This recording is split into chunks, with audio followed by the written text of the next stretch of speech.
Hello, good morning and नमस्कार। मेरा नाम है रिया और आप देख रहे हैं जागरण बिजनेस का ये नया लाइव शो जिसका नाम है बाजार एट 9, जहां पर हम मार्केट्स के ओवरऑल सेंटिमेंट्स के बारे में आपसे बातचीत करते हैं। आज किन स्टॉक्स पर आपका फोकस रहना चाहिए, यूएस मार्केट्स में रात भर क्या कुछ हलचल देखने को मिली, एशियाई बाजारों से हमें क्या कुछ संकेत मिल रहे हैं और कल के एक्शन के बाद आज दलाल स्ट्रीट पर कैसी ओपनिंग होगी, इस पर भी हमारी पैनी नजर बनी रहती है। साथ ही हम इस शो के जरिए एक्सपर्ट से आपको ये भी समझाने की कोशिश करते हैं कि मार्केट के जो करंट लेवल्स हैं या फिर जो करंट सिनेरियो है उस पर आपके लिए कहां कमाई के मौके बनते नजर आ रहे हैं। तो ये शो आपके लिए बनाया गया है। 9 to 10 हम लाइव रहते हैं। आप इस शो के जरिए अपने क्वेश्चंस पोस्ट कर सकते हैं और हम एक्सपर्ट्स के जरिए आपके सवालों का जवाब देने की पूरी कोशिश करते हैं।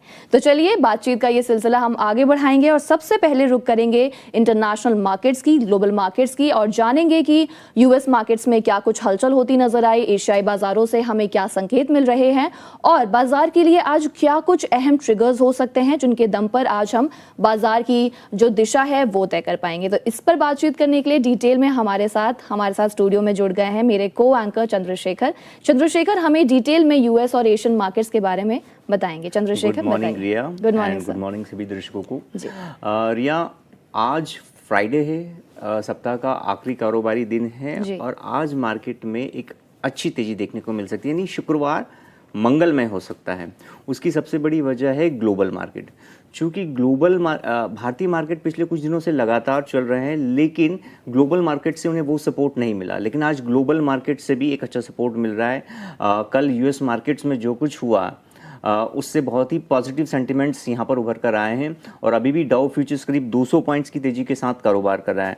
अब हम आपको बताते हैं ग्लोबल मार्केट्स में हुआ क्या है। एक्चुअल में 30 जुलाई को अमेरिकन मार्केट में ज़बरदस्त तेजी देखी गई और सबसे बड़ी बात है कि वहाँ नैस्डैक जहाँ पर टेक कंपनियां लिस्टेड है, वहाँ वो इंडेक्स जो है करीब 3% की तेजी के साथ बंद हुआ और माइक्रोसॉफ्ट में 18 साल बाद पहली बार वन डे इंट्राडे रैली आई है, जो कि बहुत पॉजिटिव है, खासकर टेक शेयरों के लिए।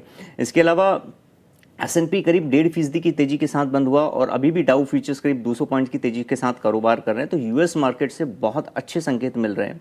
अब हम बात करते हैं, हमने चूंकि टेक शेयर्स की बात करी, वहाँ चिप शेयर्स में काफ़ी अच्छी खरीदारी देखने को मिली। एशियन मार्केट में कोएसपी जो लगातार पिछले 6 दिनों से टूट रहा था, वहाँ पर लगातार इंडेक्स पे लोअर सर्किट लग रहे थे। आज कोएसपी इंडेक्स करीब 15% अप है और चिप शेयर्स में फिर से बाइंग एक मोमेंटम शुरू हो गया है। इसके अलावा अगर हम बात करते हैं अन्य एशियाई मार्केट की, तो ताइवान के मार्केट में भी 7% से ज़्यादा की तेजी है। हालांकि हैंग सेंग और शंघाई कंपोजिट मामूली गिरावट और हरे निशान के आसपास कारोबार कर रहे हैं। जी रिया। जी चंद्रशेखर, हमें बताइए कि आज कौन कौन से वो ट्रिगर्स हो सकते हैं जिनके दम पर बाजार की जो ओपनिंग है वो तय कर पाएंगे। देखिए, सबसे बड़ा ट्रिगर तो ये है कि अगर हम अपने घरेलू मार्केट्स को देखें तो पिछले 4-5 दिनों से लगातार एक अच्छे मोमेंटम में है। निफ्टी लगातार हायर हाई बना रहा है और जैसे मैंने पहले भी कहा है कि ग्लोबल मार्केट से हमें उस तरह का सपोर्ट नहीं मिल रहा था और आज ग्लोबल मार्केट से सपोर्ट मिल रहा है। तो सबसे बड़ा अहम ट्रिगर जो है ग्लोबल मार्केट है। इसके अलावा क्रूड है, क्रूड की प्राइसेस भी $90 के नीचे ही हैं, तो ये एक बहुत बड़ा ट्रिगर होगा, क्योंकि क्रूड को लेकर हमारा कंसर्न ज़्यादा रहा है। जब ईरान और अमेरिका वॉर शुरू हुआ था तो मार्च में जिस तरीके से क्रूड $100 के पार निकला था, 115 तक गया था, तो मार्केट में बहुत बिकवाली हावी हुई थी। और जानकारों का भी मानना है कि जब तक क्रूड 80 और 90 के आसपास रहेगा, उससे नीचे रहेगा, तो ये भारतीय अर्थव्यवस्था और शेयर मार्केट के लिए बहुत ही अनुकूल रहेगा।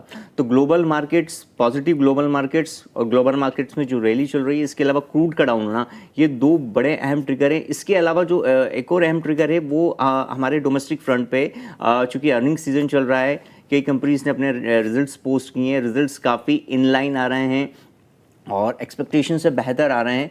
तो ये ट्रिगर वैसे होंगे जो मार्केट्स को आज काफ़ी सपोर्ट करेंगे। और कल भी हमने देखा टाटा स्टील ने काफ़ी अच्छे नंबर डिलीवर किए हैं, पोस्ट किए हैं। सो अर्निंग सीजन, ग्लोबल मार्केट्स और क्रूड में नरमी, ये बाजार के लिए 3 बड़े अहम ट्रिगर हैं। और गिफ्ट निफ्टी अभी 24,400 के ऊपर ट्रेड कर रहा है। सो मुझे लगता है कि यहाँ पर कम से कम 100 पॉइंट की गैप अप ओपनिंग संभव है। ओके ओके, मतलब हम आज मार्केट की जो ओपनिंग है वो काफ़ी दमदार एक्सपेक्ट कर रहे हैं। चलिए, इसी के साथ हमें चंद्रशेखर ने क्रूड ऑयल के बारे में भी बता दिया है, तो मैं भी आपको इसमें थोड़ी डिटेल दे दूंगी कि शुरुआती कारोबार में हमने देखा कि कच्चे तेल की कीमतों में ज़्यादा नहीं, बहुत ही मामूली बढ़त दर्ज हुई थी। ब्रेंट क्रूड जो है वो $89 प्रति बैरल के ऊपर पहुंच गया था और इसी के साथ अपनी बढ़त जो है, यानी कि जो अपना तेजी का सिलसिला है वो मेंटेन किया हुआ था। इसी के साथ अगर मैं WTI यानी कि West Texas intermediate crude oil की बात करूं तो ये 0.6% बढ़कर 84.08 प्रति बैरल पर पहुंच गया। इसी के साथ we can not forget gold and silver, क्योंकि ये हमारे लिए बहुत ही कीमती धातु है और जब जब वॉर का सिचुएशन होता है या फिर जैसा हम देख रहे हैं अमेरिका और ईरान के बीच लगातार जो युद्ध का सिलसिला जारी है, थमता है और फिर पेस पकड़ता है, उसमें हमने जो इम्पैक्ट देखा है वो इन दो चीजों पे यानी कि क्रूड पे और गोल्ड सिल्वर पर आता हुआ दिखाई दिया है और इसके साथ ही डॉलर और रुपए पर भी दिखता है। मैं उस पर भी चंद्रशेखर से बात करूंगी, लेकिन गोल्ड सिल्वर की मैं अपडेट दे देती हूं आपको कि अंतर्राष्ट्रीय बाजार में स्पॉट गोल्ड जो है वो मामूली बढ़त के साथ $4071 प्रति ऑन्स पर कारोबार करता हुआ दिखा है। वही स्पॉट सिल्वर यानी कि हाजिर सिल्वर 1% चढ़कर $58.25 प्रति ऑन्स पर पहुंच गया। ऐसे में चंद्रशेखर, आप हमें थोड़ा डिटेल में एक्सप्लेन कीजिए कि जो ऑन गोइंग पूरे वॉर का सिचुएशन है उस पर डॉलर और रुपया पर क्या कुछ इम्पैक्ट होता देखा है आपने? देखिए रिया, अभी जो मिडिल ईस्ट का जो कंसर्न बना हुआ है मार्च से लेके अब तक, हमेशा कोई नए अपडेट्स आते हैं। कभी ईरान की ओर से कुछ अपडेट्स आता है, कभी यूएस प्रेसिडेंट कोई धमकी नई थ्रेट देते हैं। सो अभी फिलहाल वैसा कोई कंसर्न नहीं है, इस वजह से क्रूड भी डाउन है।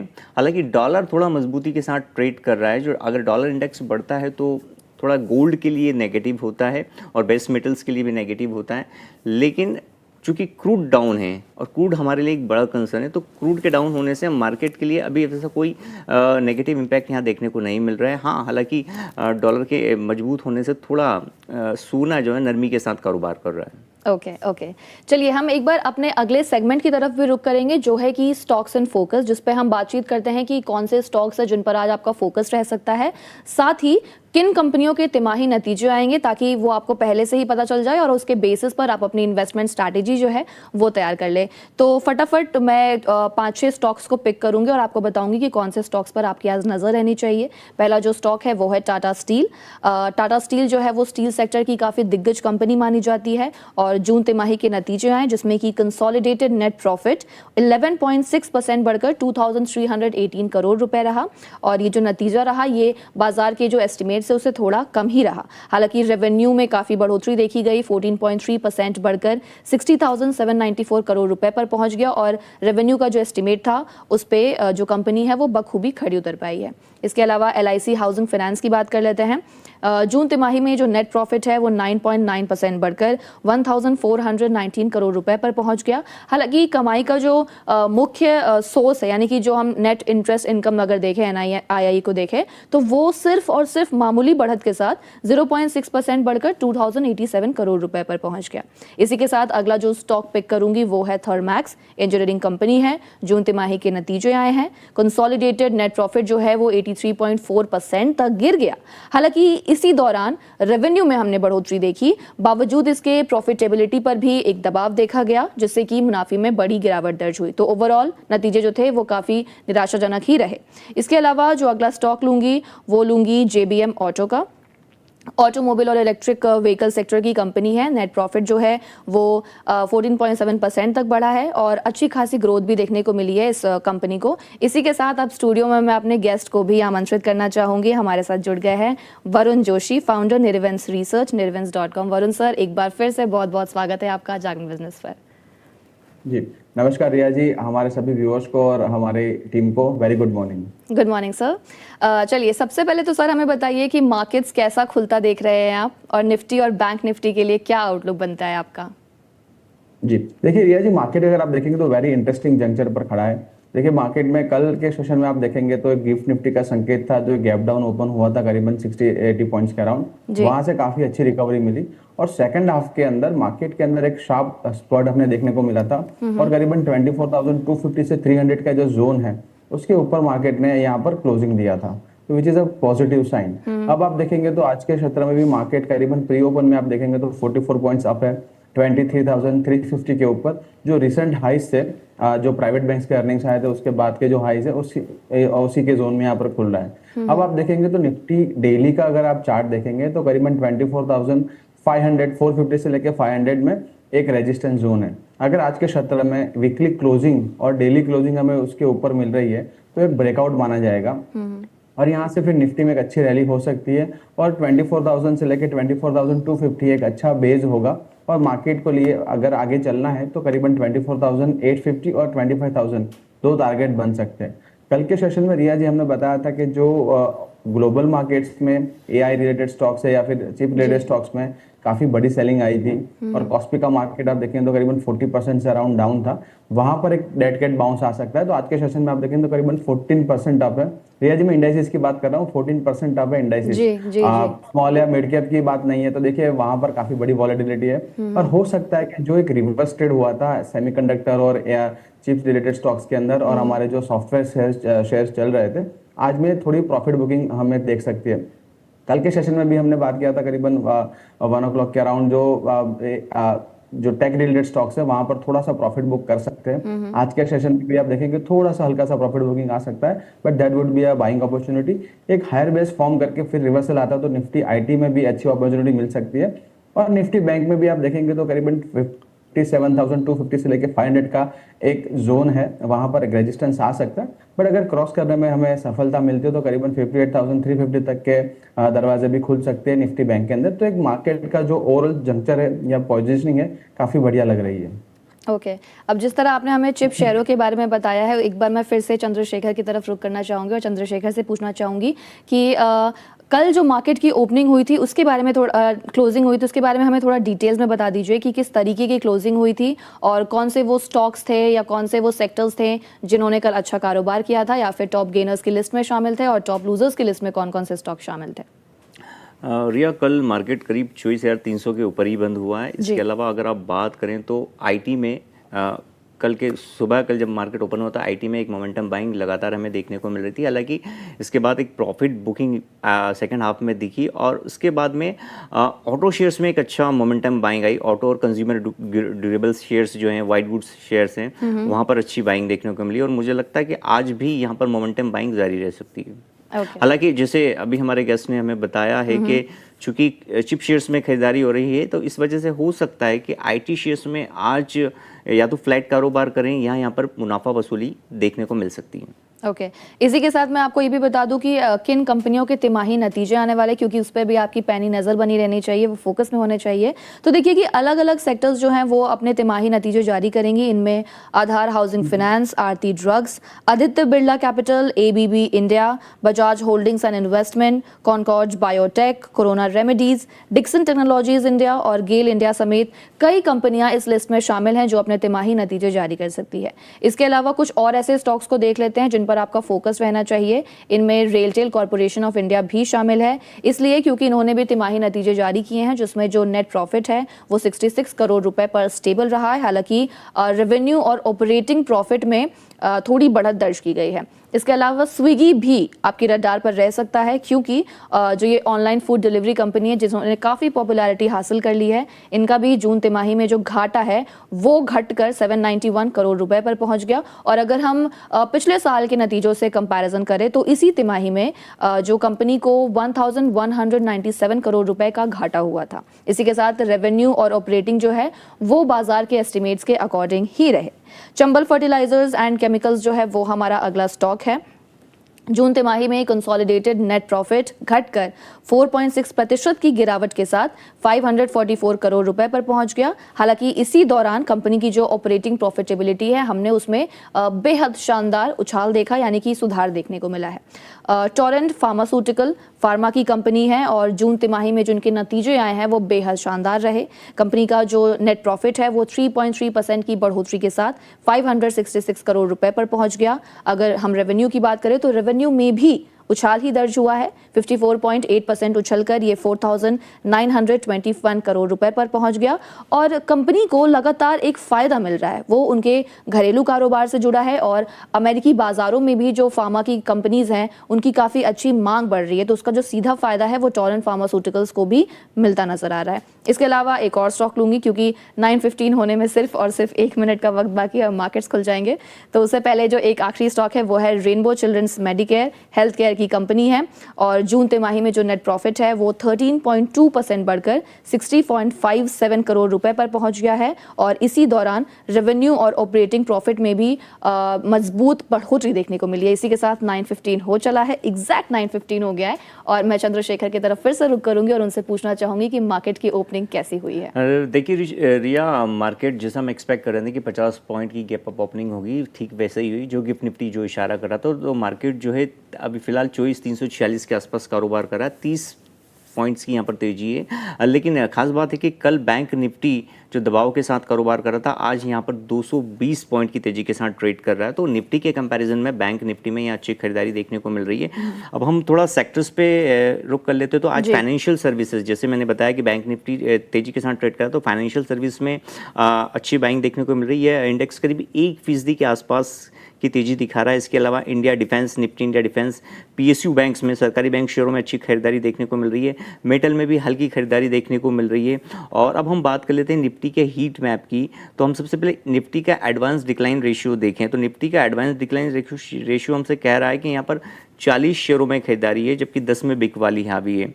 और अगर हम टॉप गेनर्स की बात करें तो यहाँ बजाज फाइनेंस ने शायद अपने कल नंबर पोस्ट किए थे और इसके बाद से यहाँ पर 3.5% की तेजी है। इसके अलावा बजाज फिनसर्व ये भी 3% है और श्रीराम फाइनेंस भी 1.25% की तेजी के साथ कारोबार कर रहा है। इसके अलावा इटर्नल और M&M ये दोनों भी 1% की तेजी के साथ कारोबार करते हैं। अब बात कर लेते हैं हम लूजर्स की। जैसे मैंने आपसे कहा था कि चूंकि चिप शेयर्स में बाइंग आई है, तो यहाँ IT शेयर में थोड़ा दबाव देखने को मिल सकता है या बिकवाली हावी हो सकती है। ठीक वैसा ही हुआ।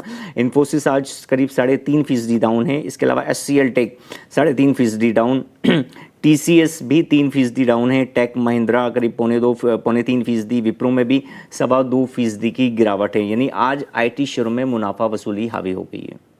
चलिए, thank you so much Chandrashekhar, हमारे साथ जुड़ने के लिए, अपना कीमती वक्त निकाला आपने, इसके लिए बहुत बहुत शुक्रिया। Thank you. चलिए, इसी के साथ मैं फिर से अब वरुण सर की तरफ रुख करना चाहूंगी और मैं वरुण सर से पूछूंगी कि उन्हें मार्केट्स कैसा लग रहा है, क्या आउटलुक है सर, कैसा लग रहा है आपको मार्केट्स? जी देखिए, एज एक्सपेक्टेड जो मार्केट में हमने बात की थी कि निफ्टी IT पर काफी बड़ा एक दबाव हो सकता है और करीबन इंडाइसेस आप देखेंगे तो 3% से अराउंड डाउन है। और रिया जी, एक बड़ी एक रैली भी हुई थी। आप देखिए करीबन 7,000 पॉइंट्स का एक नीचे से एक अपमूव आया था। तो यहाँ पर जो थोड़ा सा प्रॉफिट बुकिंग है वो थोड़ा सा यहाँ पर एक्सपेक्टेड था। और साथ ही में जो अर्निंग्स तो देखिए इतने तोड़फोड़ तो नहीं आए थे, अच्छे अर्निंग्स आए थे। जो Q1 के एक्सपेक्टेशन थे उसके अहेड ऑफ द एक्सपेक्टेशन आए थे। 1-2 स्टॉक्स आपको बात कर उसको बारिंग 1-2 स्टॉक्स।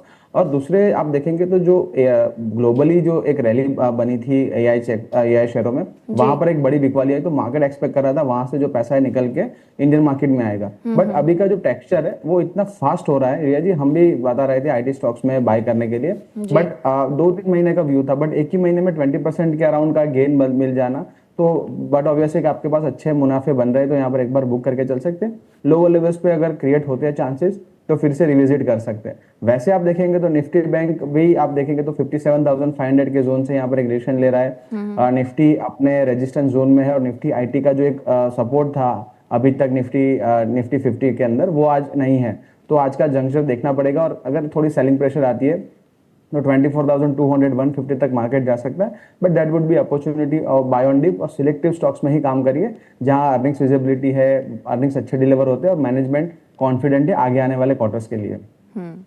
वरुण सर, जैसा कि हमें चंद्रशेखर ने भी बताया, लूजर्स की लिस्ट में Infosys, TCS, HCL Tech Mahindra, Wipro, आपने भी हमें बताया कि IT में हम एक दबाव देखेंगे और सीधा जो दबाव है वो मेरे सामने है।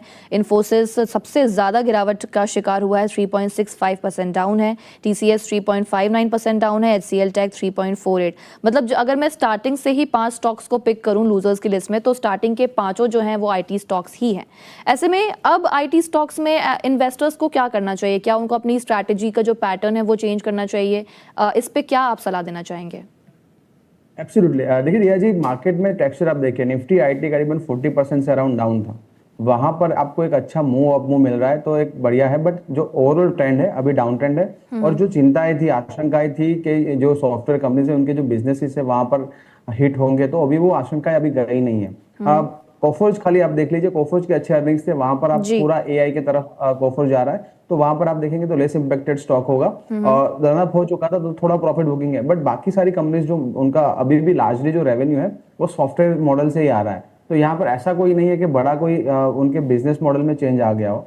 एक अच्छे जोन से आप देखिए, एक वैल्यू बाई था, रिस्क टू रिवॉर्ड काफी बढ़िया था, इसलिए आपको एक अच्छा ट्रेड मिला था। और वो ट्रेड आपको 20% के अराउंड बन चुका है, तो वहां पर प्रॉफिट बुक कर सकते हैं। अब आपको फिर से एक बार रिविजिट करना पड़ेगा। वहां पर अभी भी सिलेक्टिव स्टॉक्स में ही आपको निवेश करना है, not as a whole IT आपको पैक जाना है। और जो शेयर्स जैसे कोफोर्ज है, ओएफएसएस है, या फिर एचसीएल टेक है, जहां पर एआई के रिलेटेड वहां रेवेन्यू आ रही है, वहां पर विजिबिलिटी अच्छी है मैनेजमेंट की, उसी स्टॉक्स में बने रहना है।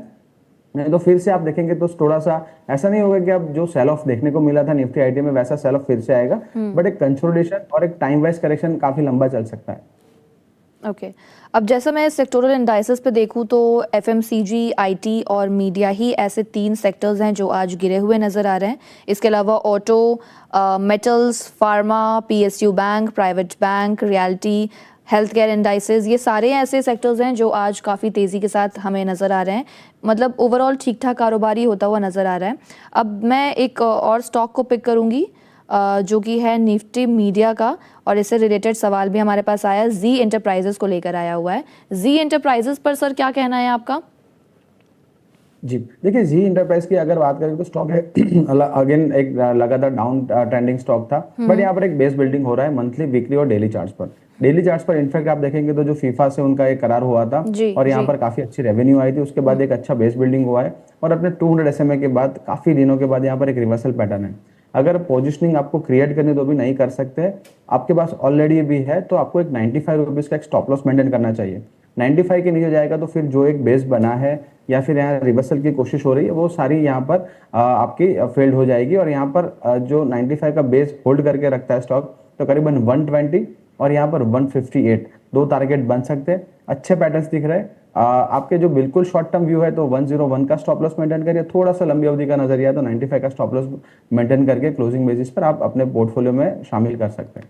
ओके सर, कल वेदांता के भी रिजल्ट्स आए और रिजल्ट्स काफ़ी निराशाजनक रहे थे। ऐसे में वेदांता डीमर्जर के बाद कौन कौन से स्टॉक्स पर फोकस करना चाहिए? जी देखिए, अब वेदांता की आप बात करेंगे तो वहां पर तो एक होल्डिंग कंपनी रह चुकी है, तो यहाँ पर और दूसरा आई थिंक कॉपर बिजनेस भी वेदांता के अंदर है। तो यहाँ पर आप जो साइक्लिकल आप बिजनेस देखेंगे तो यहाँ पर एक बड़ा डाउन ट्रेंड है और जो बड़ी कॉर्पोरेट एक्शन होने वाली थी वो ऑलरेडी हो चुकी है। अब वेदांता एल्यूमिनियम पर हमारा जब से डीमर्जर के बाद लिस्ट अलग हुआ है शेयर, तब से करीबन 500-525 से एक रुझान है कि यहाँ पर 420 से लेकर 440 के अच्छे जोन होंगे।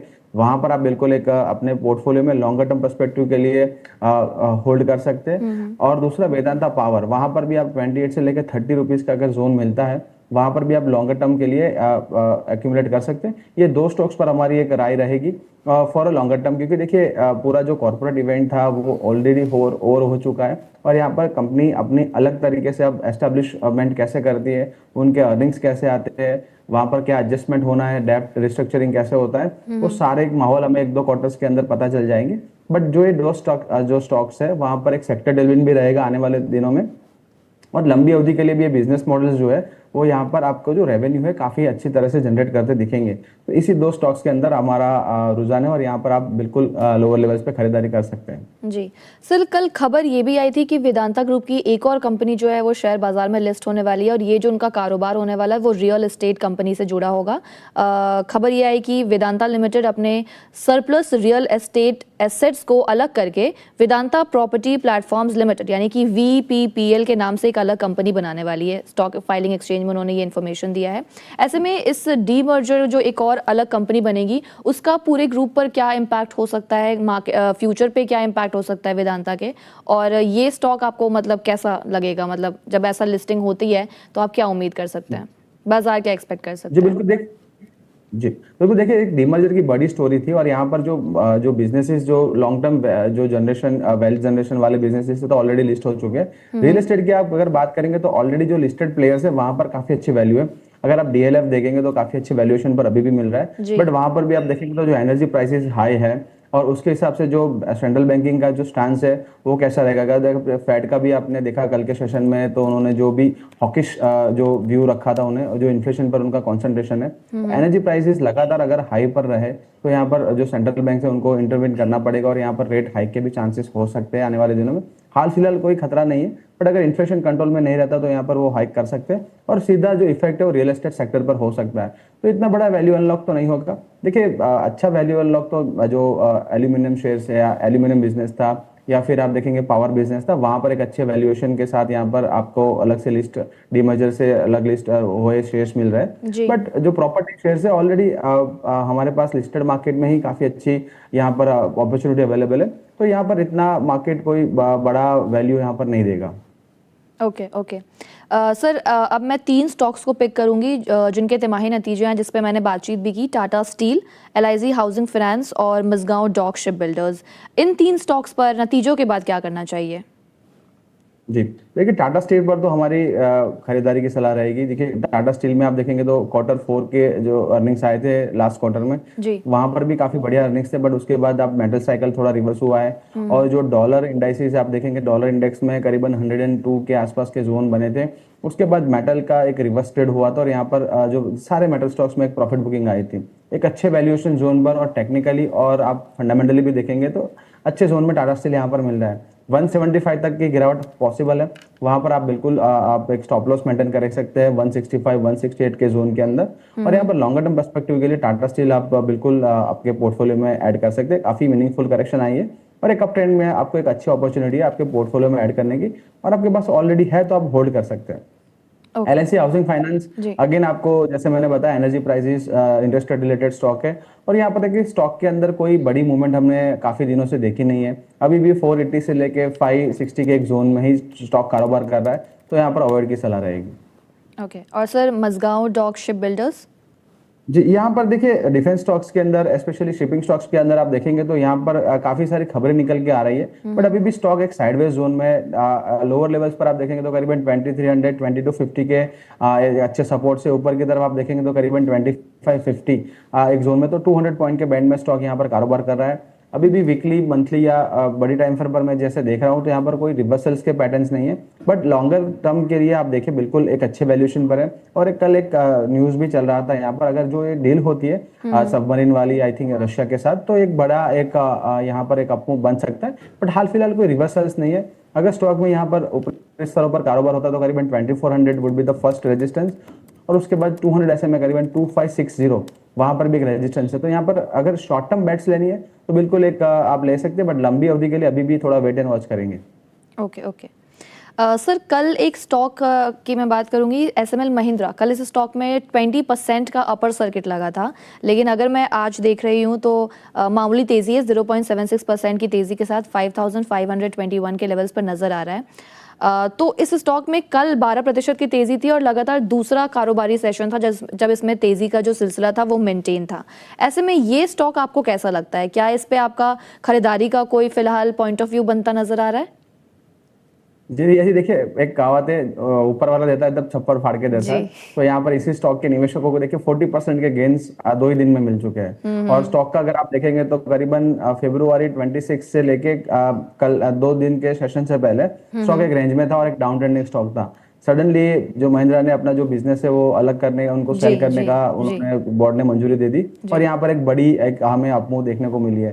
देखिए काफी बढ़िया एक अपमूव आ चुका है। फंडामेंटली अभी मैंने स्टडी नहीं किया, बट टेक्निकली आप देखेंगे तो थोड़ा सा कंसोलिडेशन का हम वेट करेंगे, जो मूविंग एवरेज से थोड़ा कैचअप कर ले, उसके बाद यहाँ पर एंट्री करेंगे। जो ऊपरी स्तर से आप देखेंगे तो ब्रेकआउट मिला है करीबन 5000 के अराउंड, अगर कोई गिरावट में 5000 5100 के अराउंड यहाँ पर स्टॉक करेक्ट होता है तो बिल्कुल एक अच्छी अपॉर्चुनिटी मिलेगी। और अगर वहां से रिवर्स हो जाता है तो पैटर्न्स तो काफी अच्छे हैं, करीबन 6500 तक के भी टारगेट पॉसिबल है स्टॉक के अंदर, तो बाय ऑन डिप कर सकते हैं। आपके पास ऑलरेडी पोजीशन है तो आज के जो लो लगे हैं करीबन 5500 के आसपास का एक ट्रेडिंग स्टॉप लॉस मेंटेन कर सकते हैं। ओके सर, अगला जो सवाल लूंगी वो 2 स्टॉक्स पे लूंगी। एक है बजाज फाइनेंस और जो दूसरा स्टॉक है वो है Narayan Hrudayalaya sorry my bad Narayana Hrudayalaya limited, ये दो स्टॉक्स हैं। बजाज फाइनेंस के नतीजे जो आए हैं वो काफ़ी शानदार आए हैं। मैंने आपको बताया ऑलरेडी AUM ग्रोथ जो है वो काफ़ी तेज़ी दर्ज हुई, उसमें एसेट क्वालिटी भी बेहतरीन रहा और यही वजह है कि कई सारे ब्रोकरेज हाउसेस भी जो हैं वो इस पर बुलिश नज़र आ रहे हैं। तो पहला तो आप बजाज हाउसिंग फाइनेंस के बारे में हमें बताइए, और जो दूसरा स्टॉक मैंने आपको बताया वो है नारायणा रुदालिया लिमिटेड। बजाज फाइनेंस है, Bajaj housing finance, Riya ji? Bajaj finance, Bajaj finance, 1100 Bajaj finance. या जी। बजाज फाइनेंस का देखिए अर्निंग्स तो काफी बढ़िया है और नो ब्रेनर स्टॉक है, यहाँ पर वेल्थ क्रिएटर स्टॉक है। काफी सारे स्टॉक्स हमने देखे ऑब्जर्व किए हैं जहाँ पर वेल्थ डिस्ट्रक्शन होती है, यहाँ पर स्टॉक्स ने अरसों से इन्वेस्टर्स के पैसे बनाए। फिर से आप देखेंगे तो जो एक अपॉर्चुनिटी थी करीबन 800 के जोन में स्टॉक में करेक्शन आया था मार्च के अंदर, और वहां से आप देखेंगे तो करीबन यहाँ पर करीबन 20% के आसपास के अपमूव हमें देखने को मिले हैं। आज आप देखेंगे तो ऑल टाइम हाई पर है, 52 वीक हाई भी है, और यहाँ से अगर अमूमन ऐसे स्टॉक्स अगर ब्रेकआउट देते तो दूसरा 10 to 15% और बनते हैं। बट देखिए एक अच्छा ब्रेकआउट है, अगर रिटेस्ट में आता है करीबन 1050 के करीब तो बिल्कुल आप ऐड कर सकते हैं। आपके पास ऑलरेडी पोजीशन है तो आज जो गैप अप हुआ है 1080 से लेके 1060, उसी में आप उस जोन में एक स्टॉप लॉस मेंटेन कर सकते हैं और यहाँ पर बने रह सकते हैं। आने वाले दिनों में भी यहाँ पर आप देखेंगे तो काफी अच्छे ग्रोथ यहाँ पर देख सकते हैं। रही बात नारायण रुदाला की, देखिए मैं उनका एक अच्छा कोड है, अगर आप NH बोल देंगे तो भी सबको पता चल जाएगा, तो NH भी एक अच्छा कोड है, तो यहाँ पर हमें भी बोलने में प्रोनाउंसिएशन काफी दिक्कत हो जाती है। स्टॉक के अंदर ब्रेकआउट है, बिल्कुल ब्रेकआउट है, और यहाँ पर देखिए रिया जी हम काफी दिनों से निफ्टी फार्मा और निफ्टी हेल्थ केयर दोनों पे हम बुलिश थे, और काफी बार हमने हॉस्पिटल स्टॉक्स भी सजेस्ट किए हमारे दर्शकों को, तो और वहां पर अच्छे रिटर्न्स बने। यहाँ पर भी आप देखिए मनीपाल का IPO आ रहा है, हॉस्पिटल स्टॉक्स ऑलरेडी एक ट्रेंडिंग स्टॉक्स है, और यहाँ पर अर्निंग्स भी अच्छे निकल के आए थे। तो यहाँ पर एक बढ़िया एक ब्रेकआउट मिला है ऑन 27 जुलाई, और उसके बाद आप देखेंगे तो एक जोन में कारोबार कर रहा स्टॉक दिख रहा है। 2050 का एक ट्रेलिंग स्टॉप लॉस रख सकते हैं, आपके पास ऑलरेडी पोजीशन है, और अगर कोई गिरावट भी आती है और आपको लंबी अवधि के लिए यहाँ पर आपको एक्यूमुलेट करना है तो बिल्कुल आप एक्यूमुलेट कर सकते हैं। 1950 से लेकर 2000 के जोन काफी बढ़िया स्तर है, यहाँ पर एंट्री कर सकते हैं, और लंबी अवधि के लिए यहाँ पर करीबन 2250 और 2400 दो टारगेट बन सकते हैं। डिस्क्लेमर के तौर पर हमारे जो स्मॉल केस जो है जो बास्केट्स है वहां पर भी स्टॉक्स हमने इंक्लूड किया है हमारी कवरेज में। ओके एक आखिरी सवाल लूंगी सर। पहला तो जैसे आपने फार्मा सेक्टर पे हमें बताया कि आप बुलिश हैं, तो उसमें से कोई स्टॉक बता दीजिए जो मैं मान लूँ कि वो आपके प्रेफर्ड बेट्स है। दूसरा एक कॉम्प्लीमेंट आया है आपके लिए, स्वाति आपको लिखती है बिग फैन वरुण सर, और उसी के साथ फिनोलेक्स केबल जो है वो है उनके पास at 1020, so can I hold और एवरेज टारगेट्स बता दीजिए। जी सबसे पहले Swati ji thank you so much, और आपके जो भी एंकरेजमेंट है उसी से हम और बढ़िया काम करने की कोशिश करेंगे। देखिए स्वाति जी आपके जो फिनोलेक्स केबल की आपने बात की, तो वहां पर आप देखिए केबल इंडस्ट्री में थोड़ा सा प्रॉफिट बुकिंग आ रहा है। बाकी आप स्टॉक देखेंगे तो एक अच्छा आउट परफॉर्मर स्टॉक था, एक अच्छे रिवर्सल थे, अभी भी एक अच्छे जोन में कारोबार कर रहा है, बिल्कुल होल्ड करके रखिए। जो 200 SM है करीबन 945 के अराउंड है, वहां पर एक आप स्टॉप लॉस मेंटेन कर सकते हैं अगर आपकी जो अवधि है छोटी अवधि के लिए आप होल्ड कर रहे हैं। बाकी स्टॉक के अंदर एक अच्छे रिवर्सल्स आ रहे हैं, जो लेवल से करीबन 1800 के जोन से यहाँ पर स्टॉक में अच्छे गिरावट आए हैं, और एक बेस था करीबन 750, अब एक हायर बेस हो सकता है मंथली और वीकली चार्ट पर करीबन 850 900 के जोन में, वहां पर आप ऐड कर सकते हैं, और लंबी अवधि के लिए केबल्स एंड वायर्स जो स्पेस है एक अच्छा स्पेस है, वहां पर आप बने रह सकते हैं। और सर जो दूसरा सवाल था वो मेरा था कि फार्मा स्टॉक्स पर आप बुलिश हैं, तो प्लीज अपने बेट्स बता दीजिए। जी देखिए वॉकहार्ट में आप एक बैट ले सकते हैं। यहाँ पर आप देखेंगे तो करीबन 2200 के जोन से यहाँ पर एक करेक्शन आया था, और जो करेक्शन है वो डेली के 52 EMA के आसपास, यानी एक मीनिंगफुल करेक्शन आया डेली चार्ट्स पर, और यहाँ पर एक बेस बिल्डिंग हो रही है। 1780 का एक स्टॉप लॉस मेंटेन करेंगे, और यहाँ पर ब्रेकआउट है करीबन 1920 के ऊपर बन सकता है। 2200 तक के टारगेट रिया जी वॉकहार्ट में बन सकते हैं, तो यहाँ पर एक अच्छा रिस्क टू रिवॉर्ड रेशियो लग रहा है, वॉकहार्ट में आप निवेशित रह सकते हैं। ओके ओके एक और सवाल ले लूँगी सर। एक सवाल जो है वो है शोएब की तरफ से आया हुआ है, वो टाटा स्टील पर ही आपका पॉइंट ऑफ व्यू जानना चाहते हैं। इसी के साथ कैफ़े कॉफ़ी एंटरप्राइजेस पर भी ले लूँगी। टाटा स्टील का जो शेयर है वो ले रखा है 300 शेयर्स है, एंड लिखा है आई डू इट फॉर 182। इसी के साथ जो कैफ़े कॉफ़ी एंटरप्राइजेस हैं वो है 500 शेयर्स एट 37। तो इन दोनों पे क्या करना चाहिए? टाटा स्टील पर तो रिया जी हमने बात की कि आप बिल्कुल एक अच्छे जोन में, और आपने 182 की खरीद आपने अगर खरीदारी की है, थोड़ी सी और लोअर लेवल्स पे 175 के आसपास भी अगर स्टॉक अवेलेबल होता है तो आप बिल्कुल ऐड कर सकते हैं। यहाँ पर 2-3 पॉजिटिव्स निकल के आ रहे हैं। एक मेटल सेक्टर पर तो हम हमारी एक बुलिश कवरेज है, स्टील सेक्टर में भी एक रिवाइवल आ सकता है, और दूसरी चीज आप देखेंगे तो जो FTA हुआ है यूके के साथ, वो भी फंडामेंटली पॉजिटिव है टाटा स्टील के जो बिजनेसेस है उनके लिए। और दूसरा आप देखेंगे तो काफी मीनिंगफुल करेक्शन ऑलरेडी हो चुकी है वीकली और मंथली चार्ट पर, और एग्जैक्टली जो ब्रेकआउट जोन है उसी के आसपास यहाँ पर रिटेस्ट के लिए आ रहा है, तो एक लॉन्ग टर्म के लिए बेट ले सकते हैं। कैफे डे की बात करेंगे तो यहाँ पर देखिए स्टॉक में स्पर्ट्स आते हैं, बट आप देखिए एक पेनी स्टॉक्स है और यहाँ पर एक बेस है करीबन 22 से लेकर 24, तो अगर आप वहां तक होल्ड कर सकते हो तो बिल्कुल होल्ड कीजिए। उसके नीचे तो एक बार स्टॉप लॉस कर लेंगे। ऊपर की तरफ यहाँ पर इमीडिएट तो कोई रिवर्सल दिख नहीं रहा है, बट अगर 33 या फिर 36 के जोन आते हैं तो एक बार यहाँ पर निकलने की कोशिश करिए। काफी अच्छी अपॉर्चुनिटीज है दूसरे स्पेस में, वहां पर इन्वेस्टेड रहिए। देखिए स्टॉक लगातार आपको एक डाउन ट्रेंडिंग मूव में है और यहाँ पर लोअर लेवल से एक शार्प मूव्स आते हैं, उसके बाद फिर से फिजल आउट हो जाता है, तो यहाँ पर आपका जो अपॉर्चुनिटी कॉस्ट है वो ज्यादा लग रहा है। उससे अच्छा हमने काफी सारे स्टॉक्स अभी डिस्कशन किए, वहां पर काफी बेटर अपॉर्चुनिटी, वहां पर आप निवेशित रह सकते हैं। ओके सर, एक और लास्ट सवाल लूंगी आपसे, सॉरी आपका मैं टाइम थोड़ा वो कर रही हूँ, लेकिन एक सवाल जो है ये बहुत इंपॉर्टेंट है और लास्ट सवाल मैं ले रही हूँ आपसे पक्का। तो जो सवाल है वो ये है सर कि गवर्नमेंट ने रिव्यू किया है net neutrality rules to enable 5G network slicing services. ऐसे में जो सवाल है वो ये है कि एयरटेल और जो जियो है वो अपना इंटरनेट गेम को और स्ट्रॉन्ग कर सकता है, तो क्या इसको देखते हुए आगे आने वाले दिनों में VI की मुश्किलें बढ़ सकती हैं? जी बिल्कुल, यहाँ पर देखिए आई थिंक मैंने एक रिपोर्ट पढ़ी थी, वहां पर जो VI के जो कस्टमर बेस है फर्स्ट टाइम नेट सरप्लस हुआ था आफ्टर लॉन्ग टाइम, कुछ 5 ईयर्स के बाद, तो बिल्कुल यहाँ पर उनकी मुश्किलें बढ़ सकती है। सेकंडली आप देखेंगे तो जो इक्विटी इतनी बड़ी है, तो जैसे ही स्टॉक के अंदर कोई अपमूव आता है तो वहां पर एक बड़ा एक प्रॉफिट बुकिंग भी आ सकता है। तो करीबन आपको याद हो 1-2 महीने पहले करीबन 15 के अराउंड चल रहा था, तब हमने बताया था कि एक बार प्रॉफिट बुक कर सकते हैं, और काफी सारे निवेशक जो थे उनको थोड़ा सा पसंद नहीं आया था हमारा जो राय था। बट देखिए रिस्क टू रिवॉर्ड और आपका एंट्री पॉइंट मैटर करता है। IT शेयर्स में भी हमने बात की थी 25,000 माफ कीजिए 26,500 के अराउंड हमने बाइंग का जोन बताया था, तब वहां पर वैल्यू था, रिस्क रिवॉर्ड अच्छा था। अब आप 32,000 पर आप जो सोच रहे हैं वो रिस्क रिवॉर्ड इतना नहीं है, और करीबन 5 to 7% का अगर फॉल आता है तो आपके पोर्टफोलियो में डेंट हो सकता है, क्योंकि आप काफी शॉर्ट टर्म के लिए ट्रेड कर रहे हैं। लॉन्गर टर्म बेट ले रहे तो यहाँ पर कोई प्रॉब्लम नहीं है। ठीक वैसे ही तरह से VI के अंदर भी करीबन 859 के जोन के बाद एक बड़ी ब्रेकआउट मिली थी, करीबन 15.35 15.45 के टारगेट बने थे, ऑलमोस्ट डबल हुआ था स्टॉक 3-4 महीनों में। अब वहां पर आप एंट्री कर रहे हो तो आपका जो रिस्क रिवॉर्ड है वो आपको फेवरेबल नहीं दे रहा, क्योंकि मैक्स टू मैक्स 18 तक जा सकता है। 18 आएगा बोर्ड पर, आपको अच्छा लगेगा कि भाई 18 का यहाँ पर रेट बन गए, बट आपके गेन्स कितने बने वो आप सोचिए। अगर आपने 8 या 9 के लेवल पर एंट्री की होती तो आपके 60% गेन बन रहे हैं, वहां पर आपके 5-10% गेन बन रहे हैं, और अगर आप स्टॉप लॉस होता है तो करीबन 15 to 20% के अराउंड का स्टॉप लॉस है। तो रिस्क टू रिवॉर्ड देख के ही आप एंट्री करिए। अभी भी स्टॉक में गिरावट है, और यहाँ पर करीबन 11 के जोन में अगर करेक्शन में मिलता है तो यहाँ पर एक अच्छा एंट्री जोन होगा, और जो टेक्निकली भी जो रिवर्सल है वो यहाँ पर काफी एक मीनिंगफुल होगा, और स्टॉप लॉस और रिस्क रिवॉर्ड भी आपका बेटर होगा। करीबन 9.50 का स्टॉप लॉस मेंटेन कर सकते हैं लॉन्गर टर्म के लिए, और फिर यहाँ पर 15 और 18 दो टारगेट बन सकते हैं बिल्कुल। आप बट देखिए यहाँ पर अभी भी डिओपोली है, और जो गवर्नमेंट के डिसीजन है देखिए यहाँ पर जो बड़े प्लेयर्स है उन्हें ही फेवरेबल होंगे। और भारतीय का अगर मैं चार्ट देख रहा हूँ तो एक अच्छी बॉटम आउट हो रही है डेली चार्ट्स पर, और ऑन अ बार जो ब्रेकआउट है 1960 पर अगर ये स्टॉक में क्लोजिंग आती है, और रिया जी अगर मेरा सेशन नहीं है तब भी आप दर्शकों को बताइएगा 1960 पर अगर ब्रेकआउट आता है तो यहाँ पर करीबन 2100 तक के टारगेट बन सकते हैं। स्टॉप लॉस जो होगा वो करीबन 1900 या 1890 का एक स्टॉप लॉस मेंटेन करेंगे, और भारतीय एयरटेल में काफी बढ़िया एक स्तर बन सकता है, तो यहाँ पर निवेशित रहना चाहिए। चलिए, सर ने आपको स्टॉप लॉस और टारगेट्स बता दिए हैं तो आप उसको स्ट्रिक्टली जरूर फॉलो कीजिएगा, लेकिन सर जाने से पहले आप अपना डिस्क्लेमर दे दीजिए। रिया जी, आज जो भी स्टॉक की चर्चा की है मेरे या फैमिली के पर्सनल पोर्टफोलियो में नहीं है। कंपनी के मॉडल पोर्टफोलियो या कंपनी के क्लाइंट के पास ये पोजीशन हो सकते हैं, being a small cap manager. Securities market subject to market, आप कोई भी ट्रेड करें अपने फाइनेंशियल सलाहकार के साथ सलाह मशवरा करके ही करें।